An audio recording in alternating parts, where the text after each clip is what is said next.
Anong gusto mong look? Gusto ko yung simple lang sana. Yung mukha natural lang. Yung hindi masyadong magbabago yung mukha ko.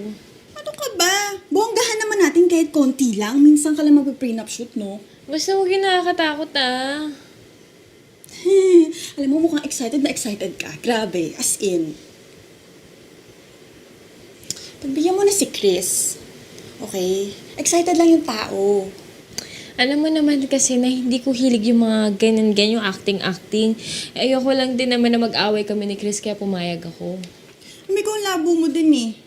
Akala ko ba, kaya mo inawa yung tao kasi ikaw to nagsasabi na takot siyang awayin ka.